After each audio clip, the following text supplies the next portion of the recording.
Hello and welcome back to our channel. I'm Husnain, and you're watching Iraqi Dinar Today. I hope you're all doing great. In today's video, we're going to dive into some fascinating developments that could significantly shape Iraq's financial future. There's a lot to discuss, from ongoing reforms in the banking sector to Iraq's efforts toward complying with IMF Article 8. So let's get started. First up is IMF Article 8 compliance. A number of experts have anticipated that Iraq would either meet the requirements of this article or at least demonstrate a clear commitment to fulfilling its obligations. A key aspect of Article 8 involves the removal of all restrictions on currency exchanges, an area Iraq still hasn't fully embraced, as it continues to implement elements of Article 14. The transition process is actually pretty straightforward. Prime Minister al-Sudani would simply need to sign a document and submit it to the IMF, affirming Iraq's acceptance of all the conditions outlined in Article 8. During the IMF 2024 Article 4 consultation,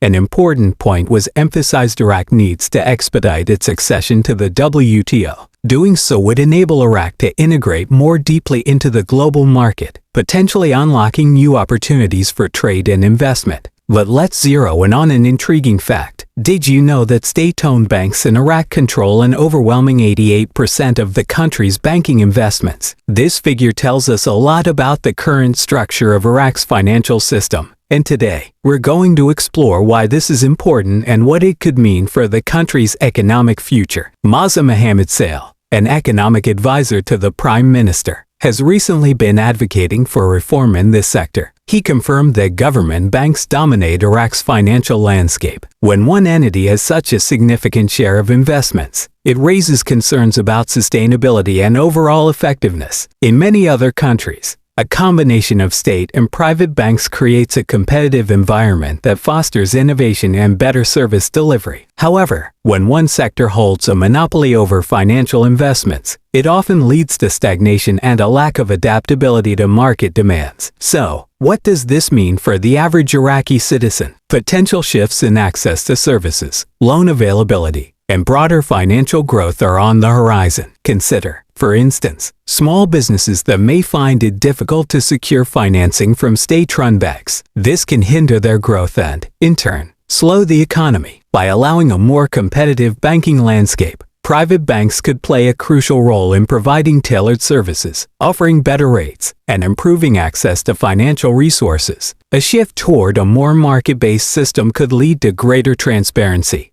accountability, and more diverse financial options for the public. Without such reforms, Iraq risks falling behind its regional neighbors, missing out on key economic opportunities. However, change will not happen overnight. A balanced approach that creates room for both public and private banking to thrive is essential. Policymakers need to ensure that the needs of citizens and businesses are met by this evolving financial landscape. Imagine a future where entrepreneurs have easy access to the funding they need to expand, and where competition among banks results in enhanced services for customers. Doesn't that sound promising? Now, picture a reformed financial sector in Iraq, alive with activity, where both individuals and businesses can secure loans with relative ease, contributing to the economy in a meaningful way. However, achieving this will require collaboration between lawmakers, banking institutions, and the general public. Everyone has a stake in ensuring Iraq's financial prosperity. It's also crucial to look at how other countries have successfully integrated public and private banking systems and apply these lessons to Iraq's unique circumstances to yield positive economic results. Before we conclude, I want to stress how important it is for all of us to remain informed and engaged in this process of reform. Your awareness and advocacy can play a pivotal role in pushing for meaningful change. Educate yourself about Iraq's banking system and share your insights with your community. Your participation can help fuel the conversation and signal to policymakers that there is widespread demand for change. So, what are your thoughts on Iraq's banking reforms? Do you think a more competitive financial landscape would benefit the country? Share your views in the comments below. If you found this video informative, be sure to give it a thumbs up and share it with others who might be interested. Together, we can help raise awareness of how these reforms could impact Iraq's future. Thanks for watching, and don't forget to subscribe for more updates on global economic developments. Remember, staying informed is the first step in understanding our world. See you in the next video.